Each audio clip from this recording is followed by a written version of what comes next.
So I have a question for you. I have a question for you. What is wealth? And if you're watching on the replay, I would be curious to see your responses in the comments because today we're going to talk about efficacy. Today we're going to talk about how therapists can make successful, meaningful, purpose-driven businesses and profitable and wealthy businesses. And it's not going to talk and it's not going to be this discussion like, okay, this is the magic trick, this is the 5 steps, this is what you need to do to make your to make your private practice, I can't speak today, profitable. We're gonna have a very deep discussion because uh, I think as a purpose driven, as mission driven entrepreneurs, there is a dilemma. And there's a, like, this question is very personal for me, by the way. The dilemma between efficacy, the dilemma between money, like to make money, um, and the dilemma of doing what is my calling, what is my vocation. And this is like these are very essential topics, especially for therapists, because I don't know about you, but when I went to school to be a psychologist, and the specialty that I chose, special psychology, that was focusing on clinical psychology, special education, um, neurology or neuroscience in a way of, well, like speech a part of neurology that was responsible for uh, um, speech pathology, specifically in neurodivergence. Um, and that it was not because I was thinking like, well, if I become a psychologist, I will become wealthy. I will be next Oprah, right? Like, that was not my thought process. My thought process was, I want to create difference. I want to help people. I want to make a world a better place. And at the same time, I had this question, can I make a livable wage? And like nothing really crazy. And the quality of our businesses, the quality of our lives directly depends on the questions that we're asking ourselves. And the first question I would like to ask you, and I would like to ask the audience, and as you're listening, as you're watching, even if you're watching on the replay, please share with me in the comments. The first question I would like to ask: what is wealth? What is wealth? Because wealth is not money. Wealth is not money. Money is how wealth is being recognized. And we're going to talk about money part a little bit later in this live stream. But wealth is when we create a value. And what is value? Another really useful question. What is value? Because I think in online space, especially after the coaching tsunami in like between 2020 and 2024, everybody talks about how to create value. Everybody tells you to create value, to do something, right? But nobody really tells you what the value actually what it actually means to create value. So, what is wealth? Wealth is not money. Wealth is the your ability to create value for other people. And this is essential. Not value for you, not what is valuable for you, but what is valuable for other people. What is value itself? When, like, is it a good question? The value itself is something that people desire to have. and something that people desire to have, and there is a gap between them having that desire and the time how fast they're gonna get that desire. Because let's say I don't know, a chewing gum. I literally purchased chewing gum during lunch today. A chewing gum, is it valuable? It is fairly valuable, but in comparison to, let's say, a car, a chewing gum has lower value. Why a chewing gum has a lower value? And you can say, well, like the car, like the manufacturers, the shipping, X, Y, and Z, the market. But the thing is, the reason why the car would cost you probably 30, 50, 60, and more thousands of dollars, and the chewing gum will cost you $2.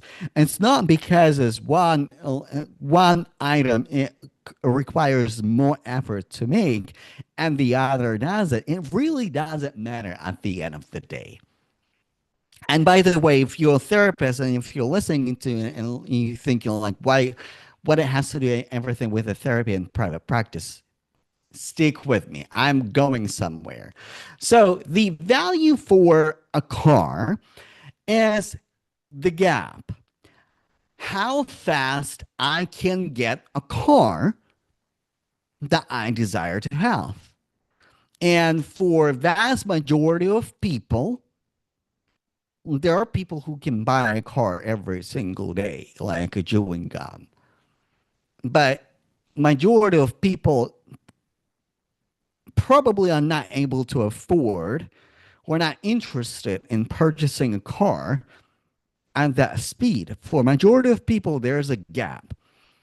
For me personally, there was a gap when I moved from Moscow, Russia, and I did not know how to drive at all. I moved to Chicago, and after a year of staying in the United States, I realized really quickly I have to learn how to drive. And as a new immigrant, figuring out my profession, rebuilding my career in mental health at various capacity as a youth counselor, as a case manager, as a social work professional, new country, new regulations, figuring out my license and how I can get my license, if I can get my license. I couldn't buy a car right away. And more importantly, I couldn't buy a new car. And the reason why a new car was very and is very valuable for me because there's a gap, and the bigger the gap, the bigger the value. So, when it has to do with a therapist, for a therapist, right? Like the value that you create, right? It can be like I show you a monetary value, but the value for mental health, for mental well-being, for knowledge, for access, for access in a way that serves you as a client, for serves your client in a way that client want to be served. For example, a busy entrepreneur, busy professional, busy doctor may not have a time for a therapist like in traditional 9 to 5 sense, right? And they're willing to because they value mental health and they can't have mental health and mental health crisis in the United States. They're willing to go and work with a private pay therapist who will see them after hours or at odd times. They're absolutely willing to do that because again, the gap between what they desire to have and the gap how fast that they can get like how fast they can get that desire and possess that desire, that is the value. Now the value is manifests itself in monetary value, in monetary way, because in our society, as of right now, in our economy, we exchange money for the value that we desire. And the the more money we have, the faster we can satisfy our desires and yeah, access, which is like it's probably the whole another conversation for for another live stream. And the reason why I'm drilling down ethics, and we start with the questioning of the wealth, we're starting the questioning of the value, and drilling it down all the way to private practice, because it is important. We use certain words, we're assigning certain meanings to the words, and if our meanings create a cognitive dissonance, right, then it affects our businesses and affects our lives and affects our careers. For me, it affected me in a way that, in a career pivot that I didn't want to make. That it was not out of passion. It was not out of it was not out of interest. It was, I just want to make a livable uh, salary, livable wage, and that's why I decided to do a career pivot. And the thing is that um, the reason why, how it translates in private practice and for therapists specifically, is that the most qualified person, the most qualified person who can provide value is not the person who actually receives the compensation for the value. There is a such a conception as a perceived value, and this is important. It's not just how you see the value, because you're a trained mental health professional. I'm a trained mental health professional. I know that seeing a therapist is important. I know that mental health is important. You know that mental health is important. But what is important, but how person on the other screen, like they have the desire, they have the gap, right? They want to feel better, they want to have meaningful career, they want to have meaningful relationship, they might want to learn a therapy technique if it is a therapist from more experienced therapists, they might want to have a profitable private practice, or they might want to learn how to pass their therapy exam, and they might want to have a supervisor who will send their hours. They have a desire with the other hand, but there's a perceived value, how they see the value. And now I want to drive the conversation to the very important topic. Why non qualified people, coaches, thought leaders who are not educated, who don't have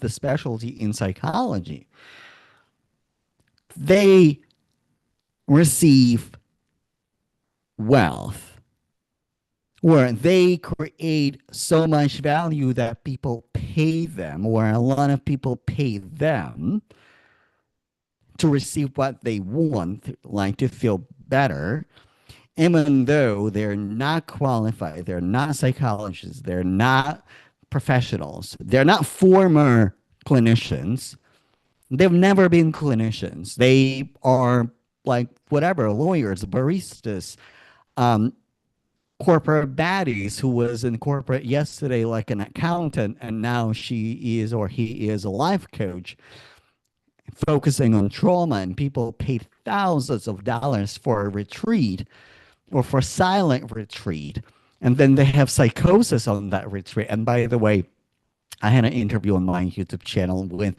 one of the meditation teachers, and he actually talked about that, how a lot of spiritual healers, a lot of coaches, life coaches who don't have proper training actually like cause a lot of harm. So it's on my channel. So if you haven't listened to that interview, I highly, highly, highly recommend. So why people pay them money? Because how they tell the story, how they present the value. And the way you present the value is not by posting a motivational quote, and it's not by like spewing a lot of clinical jargon at your clients or at your audience. And it's not by like talking about what, unless your target audiences are therapists, and it's not by um, putting like putting therapy content.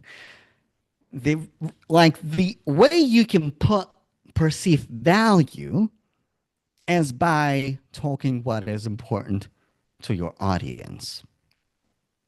So this is one of the components, and I really wanted to drill it down. If you take nothing from this live stream, wealth is not money.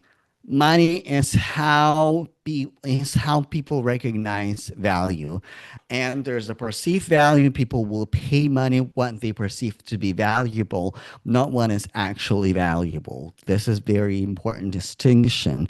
And another part of the live stream that I wanna that I wanna drive home to is we use the money to help people, not the other way around.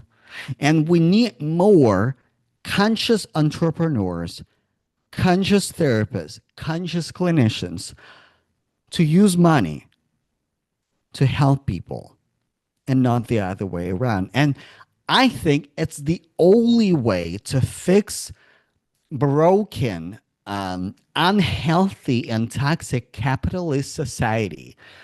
And again, I personally have a struggle with capitalism as a system, not necessarily dooming it or viewing it as a bad system, because I grew up as a child in Soviet Russia. I was born right, like when I was born, Soviet communism or Soviet Russia, Soviet Union just collapsed. It was on the on the cusp of collapsing USSR. And my grandma, she lived during communism, totally different economic system, and I do not have really bright memory of that economic system.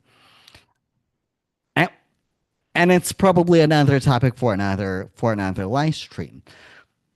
So what I'm talking about, and what I would like to drive, the point that I would like to drive home, is how we, uh, like, in order to fix our society. And I understand you're one therapist. I don't expect you to fix society. However, why not you?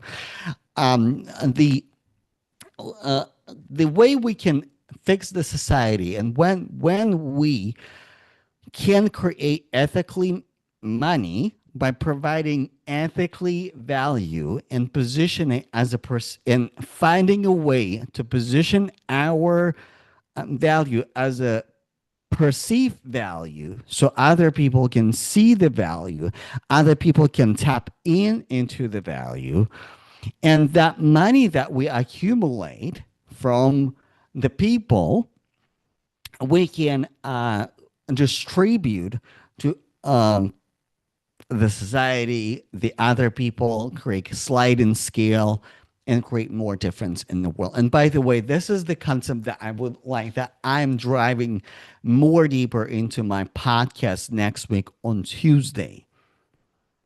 So what I'm saying that I'm going to give you an example. So I do not come from money. I was like born in, my mom was a military officer in Soviet Russia, and then after Soviet Union collapsed, she continued to be a military officer.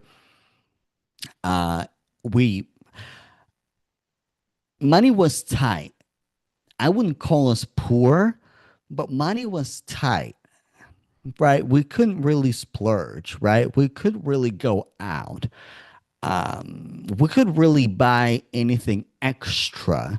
And what on the ordinary meal that I like, and by the way, like this is weird, like I like to mix bread and eggs together and I like to fry them on the pan, like cut the bread, mix them with eggs, drop them on the pan, and put cheese in it. Absolutely delicious and eat it. And that in my family, that considered to be a little bit of splurging.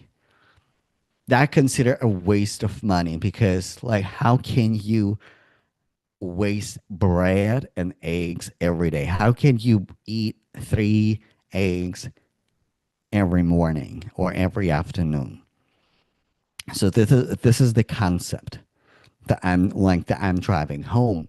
When I went to school to be a psychologist, I was working three jobs because I could not get free education. And the program that I enrolled to, I was accepted in. It was a paid program. And I was working two, three jobs, uh, paying for my education. Later on, I started like small private practice under the supervision. In Russia, it's like it's a little different. Like you can like at certain on certain year you can practice, and they're just different country, different regulations, different titles considered by different education. In so, but the point is like I I didn't have the whole lot of money, and as a psychologist, I realized and I knew that I needed to go to therapy to be a good psychologist, to be a good therapist, and also invest in like certifications, education.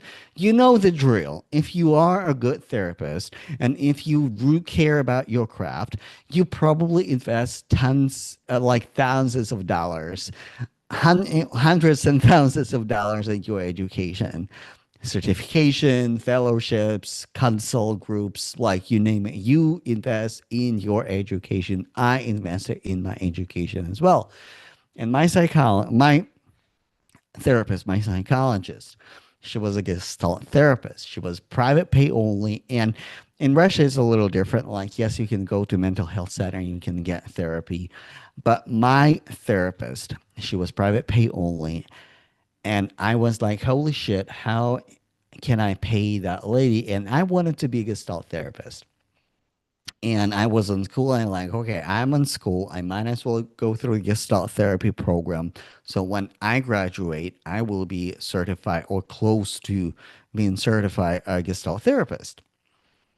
So I started education. I started the education. I go into therapy, and the best way to learn therapy, by the way, in my opinion, is through experiencing therapy as a client. As the like that is one of the most beautiful way to learn how to be a good therapist is how to be a client of a therapist.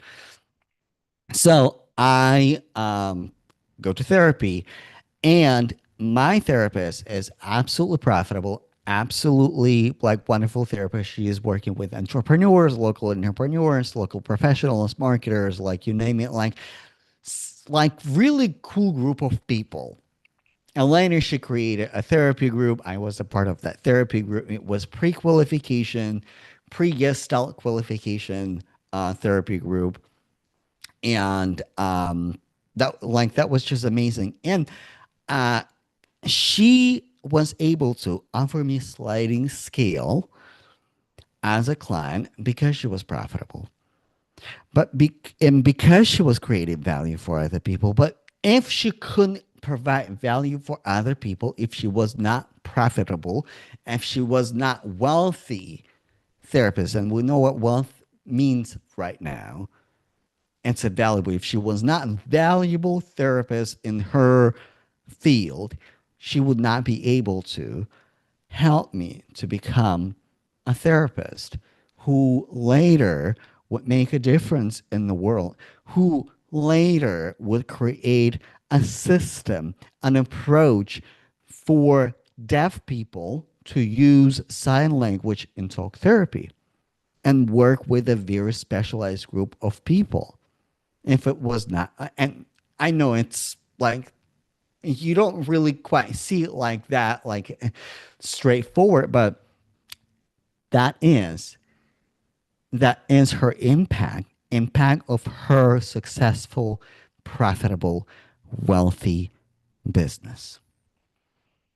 And in next week, I'm going to talk about how we can bring like all of the means how to bring how to connect the marketing, how to connect the messaging, how to create self-led business. It starts with self-leadership.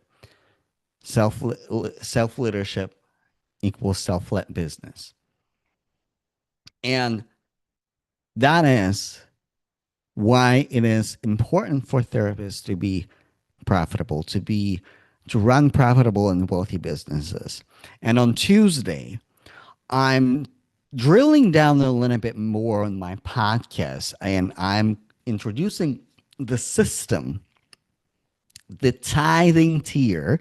And the tithing tier is basically a sliding scale tier is basically when you're so profitable that you like a part of your stream or like a part of your income, either you investing in groups of people who need your uh, help the most. Like one of my clients, not a therapist, but one of my clients, he invests his time and effort to teach uh, Black students and students from marginalized communities how to code, to land job in tech, or how to be a software developer, or like in the future, potentially a consultant. And you can do something beautiful like that as well. You can provide counseling to the people who need it. You can create educational resources for young therapists, for new therapists, like you name it. Like my therapist, like literally took me under her wing, and later on become my supervisor. And later on, like a year later, I literally paid her like full price fee because I come back as a like the whole psychologist, like employed, running private practice, getting paid well, all of that good stuff. All right. Um, resources. I absolutely totally forgot to mention during the live stream that I created resources for therapists and for business owners, like self-led therapist toolkit. It is on my website.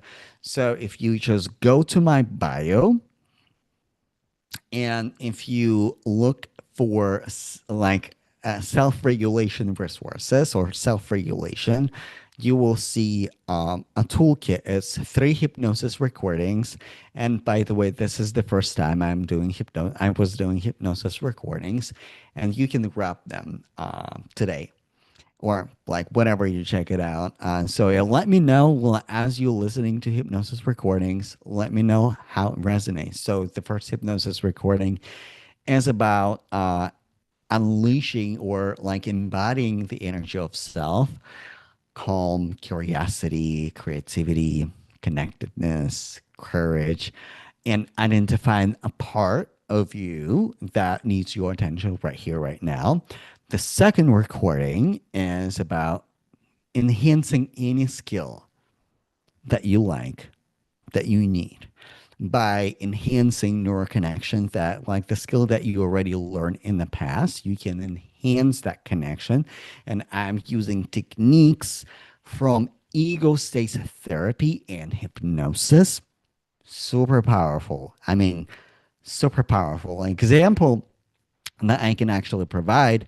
I was doing hypnosis with a software engineer, and he's a consultant. He started his like consulting business. He was doing consulting and coaching, and he needed to have a job interview in traditional settings because like the consulting was going to slow down a little bit. And he came to me and say, Eugene, I need help, and if we can work on that and say, hey, let's create a board of trusted advisors and enhance the skill set that you need for that interview right there and then. And we created a board of trusted advisors. And long story short, he got a job. Like it was like it's a another consulting opportunity, but I've like that helped. And the final recording that I put together for that uh, toolkit is sell like a decision from self leadership state. And when we're cultivating self leadership state in you, embodying the energy of self and making a decision, unblocking, removing the block, whatever it is, like whatever part is blocking your decision, removing the block and making a decision from self leadership to like this is so good. Listen, this is so good. Check this out. All right. Um, Thank you so much, everybody who joined me live, who watched this live stream, and for everybody who is watching on the replay. Let me know that you're watching on the replay. Engage with me in the comments. I would like to hear from you. I read and respond to every comment. All right. I will see you later.